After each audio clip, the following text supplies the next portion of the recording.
Hello, it's Michelle with Starbright Mind. I am a certified hypnotherapist, and I am here to help you uncover your subconscious blocks that are holding you back from creating the true and lasting change you are seeking in your life.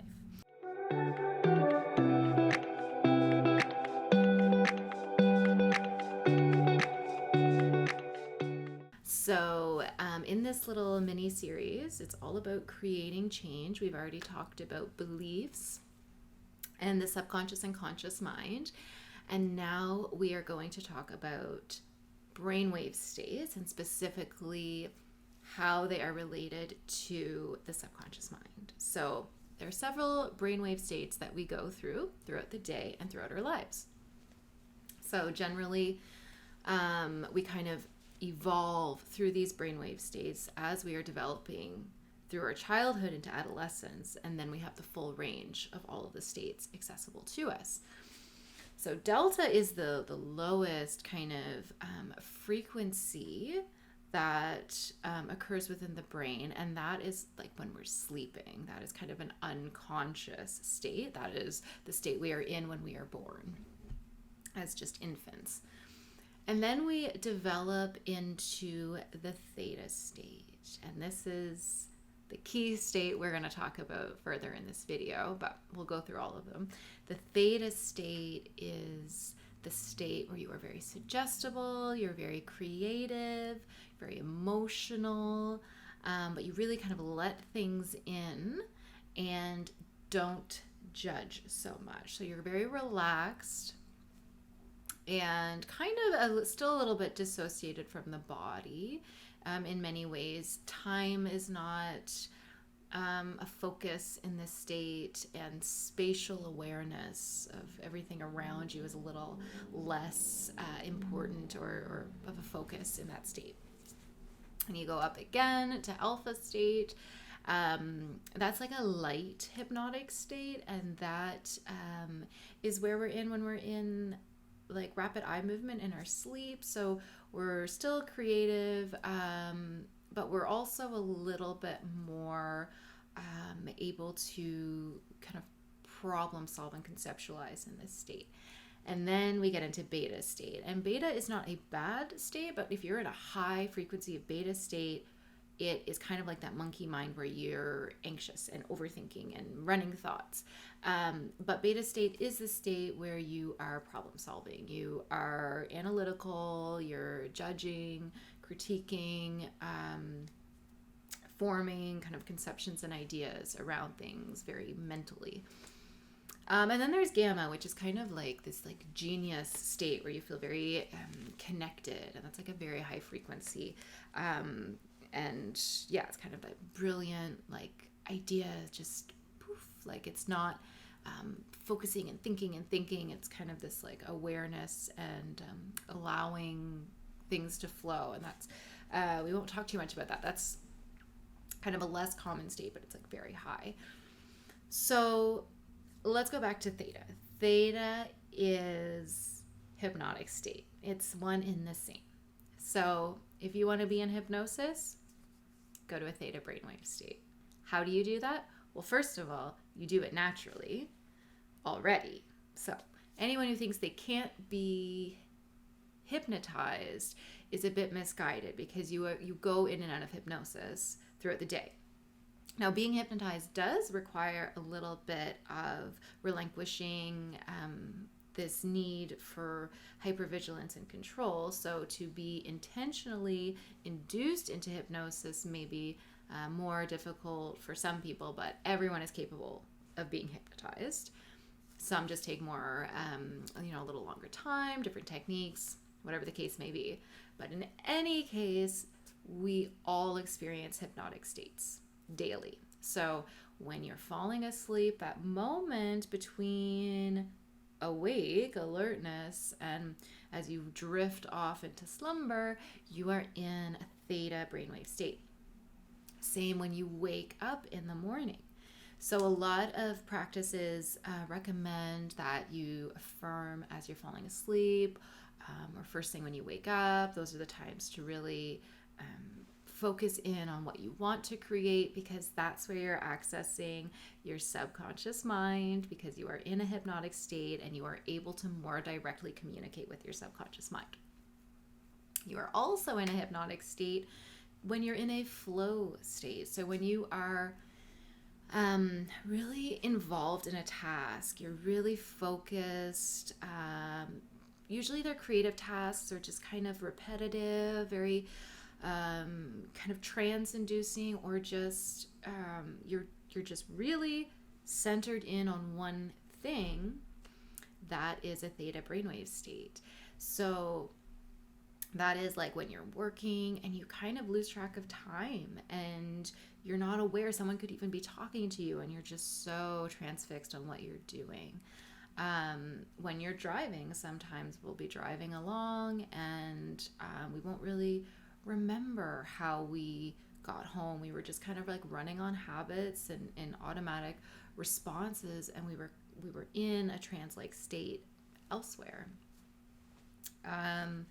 Additionally, when we can be in a bit of a hypnotic state when we are, say like transfixed on television, which is not a healthy thing for us, because that is when subliminals, things get imprinted, because we are open and suggestible and not being judgmental with our perception. So we are allowing a lot of things in when we become kind of in this theta state while we're relaxed and watching television or consuming any kind of media. So that is something just to be aware of, that you are more susceptible to suggestion in a theta brainwave state, and you are often in a theta brainwave state when you are just kind of winding down and zoned out, consuming media. So be careful what you consume with media. That's just a little side note.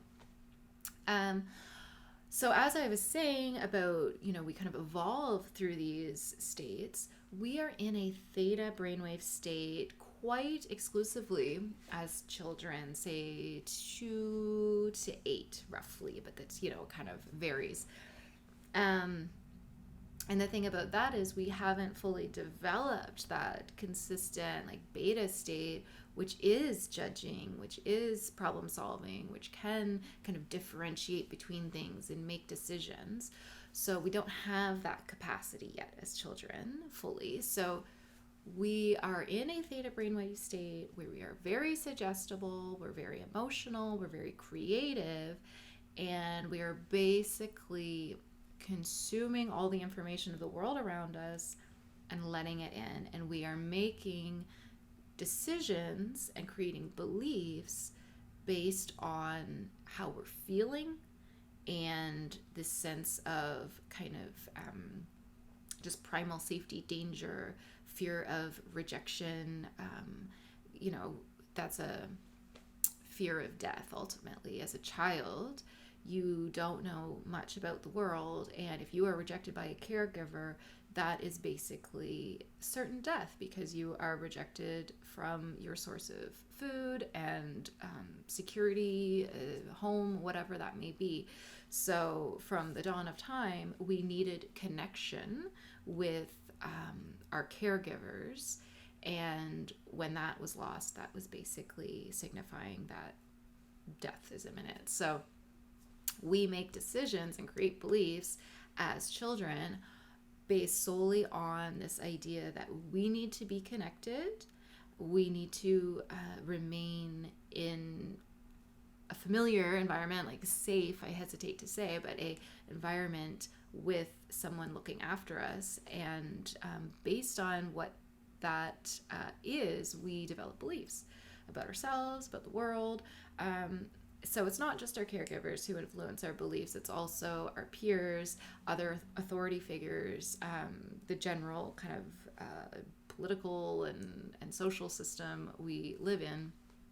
So there's lots of systemic things that can influence our beliefs. But as children, we cannot really differentiate what is someone else's problem and what is a reaction to us. So everything that happens around us, we go back and associate, how does that relate to me? What does that say about me?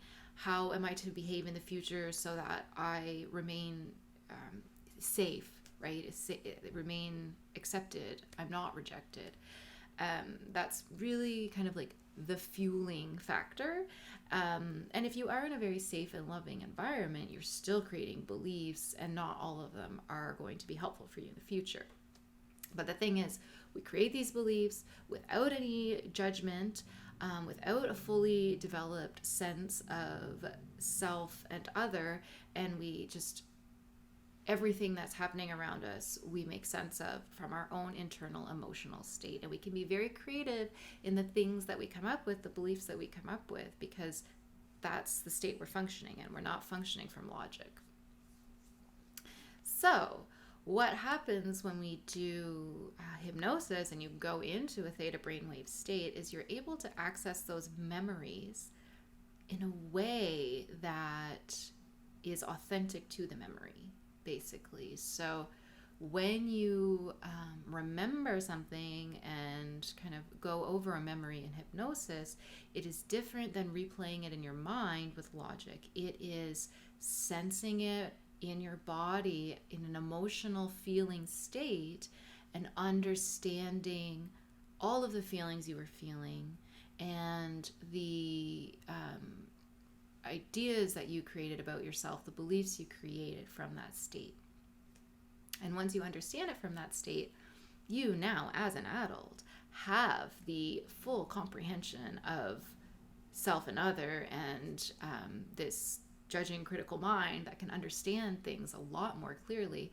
So you're able to kind of pull out that authentic memory of how it really was for you at that time, and then you're able to use that kind of conscious reasoning and say, oh, but actually you don't need to feel that way anymore. Now you see you're an adult and you don't need your parent to accept you, for example, or you don't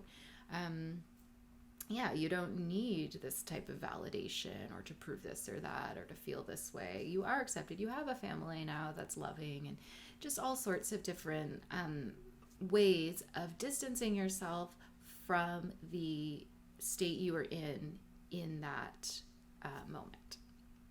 So what does that mean? That means you are able to change your beliefs. And you are able to change your beliefs simply by accessing the theta brainwave state, hypnosis. So it's much easier, in my opinion, and I am a hypnotherapist, so of course I'm saying this, but as a client of hypnotherapy, as a hypnotherapist, as someone who practices all of these techniques on my own, it's a quick and easy process, relatively, working with a hypnotherapist, because you are not going back and forth between your theta state, beta state, trying to talk to yourself and figure it out, being, connected with your subconscious mind, making sense in your conscious mind. When you are working with a hypnotherapist, they're kind of guiding that, and you can stay a lot more naturally in that theta state, in that trance, and really process out a lot and really let in a lot. But it's not to say you can't do it on your own. So in this next video coming up for this series, we're going to talk a little bit more about hypnosis, specifically about hypnotherapy and how to self-induce hypnosis so that you can kind of practice some of these techniques on yourself and just get a little experience of what that can be like. You can do all the work on your own if you want, but it is really helpful to have a hypnotherapist help you with the knowledge and experience that they have. It helps you along, but you can do it on your own. So I'm going to show you how you can enter a hypnotic state and kind of work within yourself to process some things and create change, because that's what this is all about. You want to go from where you're at, because there's a reason you want to change. You want to go from where you're at to where you want to be, and we're going to do that through hypnosis. So thank you so much for listening.